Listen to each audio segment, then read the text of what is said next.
नेहा और रीमा दो बहनें थीं। उनके माँ बाप दोनों एक तार बनाने वाली फैक्ट्री में काम करते थे। एक बार फैक्ट्री में आग लग गई, जिसमें उनके माँ बाप की दम घुटने से मौत हो गई। बच्चियां रोती बिलखती अकेली रह गईं। दीदी, अब हमारा क्या होगा? रीमा, तू चिंता क्यों करती है? मैं हूं ना, तेरी दीदी। तुझे कभी माँ बाप की कमी महसूस नहीं होने देगी। रीमा रोते हुए नेहा के गले लग गई। दीदी। नेहा उस समय 17 और रीमा 14 साल की थी। नेहा को अपनी पढ़ाई बीच में ही छोड़नी पड़ी। कुछ दिन बाद उसे माँ की अलमारी से कुछ रुपए मिले। नेहा ने सोचा, शायद ये उन्होंने जमा किए होंगे।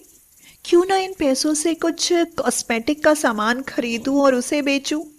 लेकिन इतने से ही वह रीमा को नहीं पढ़ा सकती थी, इसलिए रात में वह घर में लिफाफे बनाने का काम करने लगी। नेहा मन ही मन भगवान से बोली, हे भगवान, मुझे इतनी शक्ति देना कि मैं रीमा को पढ़ा लिखा कर काबिल बना सकूं। समय बीतता गया। रीमा स्कूल से कॉलेज में चली गई। रीमा, ये इतने छोटे कपड़े पहनकर कॉलेज मत जाया कर। दीदी, तुम्हें बाहर की दुनिया का नहीं पता, ये फैशन है। पर तुम्हें क्या पता होगा, लिफाफे बनाने से फुर्सत मिले तब ना। यह कहती हुई वह हंसती हुई बाहर चली गई। नेहा की आंखों में आंसू थे। शायद वह बहन को काबिल बनाने के चक्कर में खुद को तो जैसे भूल ही गई थी। एक दिन रीमा अपने कॉलेज के दोस्त जतिन को घर लेकर आई। दीदी, इनसे मिलो, ये जतिन है, मेरे कॉलेज के दोस्त। नमस्ते दी।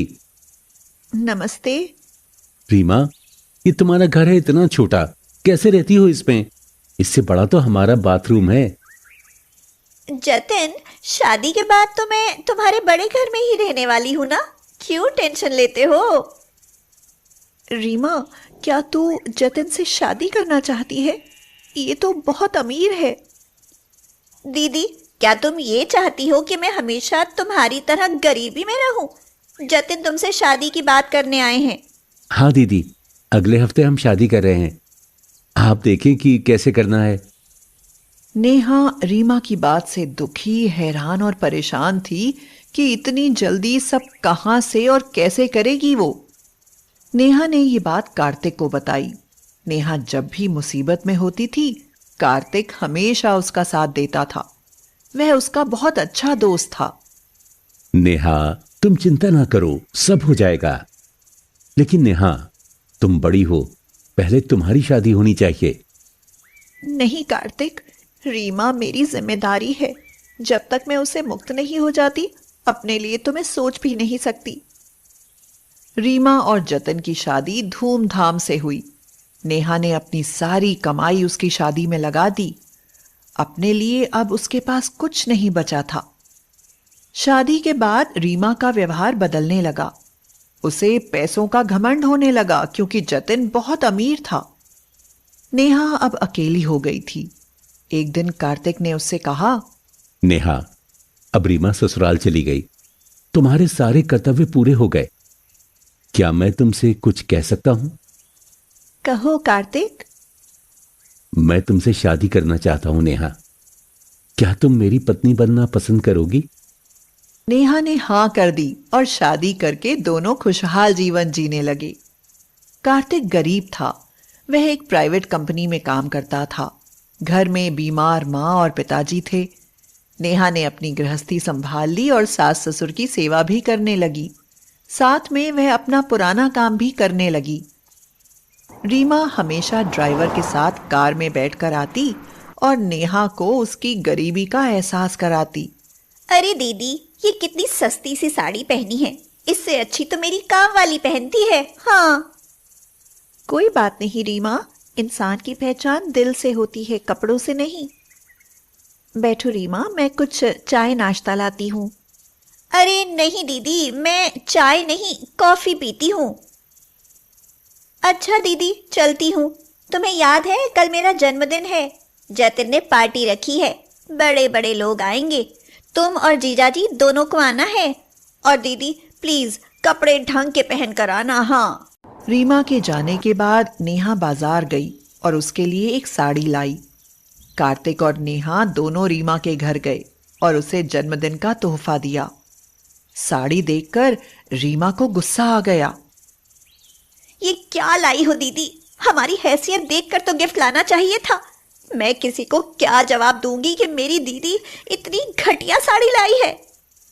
फिर उस साड़ी को रीमा ने कूड़ेदान में फेंक दिया। नेहा रोती हुई वापस घर आ गई। कार्तिक ने उसे बहुत समझाया।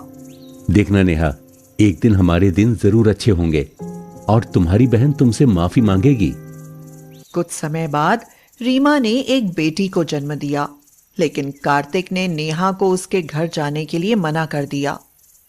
नेहा ज्यादा पढ़ी लिखी नहीं थी, इसलिए नौकरी तो कर नहीं सकती थी। उसने बहुत सोचा, फिर उसने अपने मन की बात कार्तिक से कही। कार्तिक, मैं खाना बहुत अच्छा बनाती हूँ, क्यों ना यही काम शुरू करूं? क्या तुम मेरी मदद करोगे? जरूर करूंगा नेहा, तुम मेरी पत्नी हो, मैं हमेशा तुम्हारा साथ दूंगा। ये लो, मेरे पास 10,000 रुपए हैं, जरूरत पड़ेगी तो और इंतजाम कर दूंगा, तुम काम शुरू करो। नेहा ने खाना बनाने का काम शुरू किया। लोग उसका खाना पसंद करने लगे। धीरे धीरे उनके ग्राहक बढ़ने लगे और दूर दूर तक उनके खाने की तारीफ होने लगी। नेहा का काम दुकान में बदला। उसके पास बड़े बड़े होटल से ऑर्डर आने लगे और फिर उसकी दुकान भी होटल में बदल गई।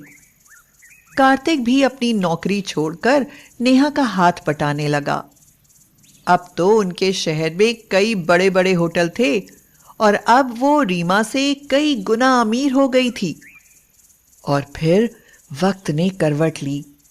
जतिन के छोटे भाई ने सारी प्रॉपर्टी के कागजात पर उससे धोखे से साइन करवा लिए और सब कुछ अपने नाम करा लिया और जतिन और रीमा को धक्के देकर घर से बाहर निकाल दिया। अब उन दोनों के पास कोई रास्ता नहीं था। मायके के नाम पर सिर्फ बहन थी, लेकिन उसके पास भी किस मुंह से जाती रीमा।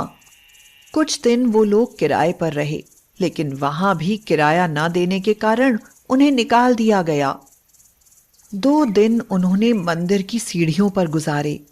दूध न मिलने के कारण उनकी बेटी की तबीयत बहुत ज्यादा बिगड़ गई। रीमा अपनी बेटी को गोद में लेकर बैठी रो रही थी। तभी एक चमचमाती कार उसके सामने आकर रुकी। उसमें से नेहा उतरी तो रीमा उसे देखकर दंग रह गई। नेहा ने जब उसे देखा तो वह यकीन नहीं कर पाई और वह रीमा से बोली, रीमा, तूने ये क्या हालत बना रखी है और यहाँ क्या कर रही है? ये गुड़िया क्यों रो रही है? जतिन कहाँ है?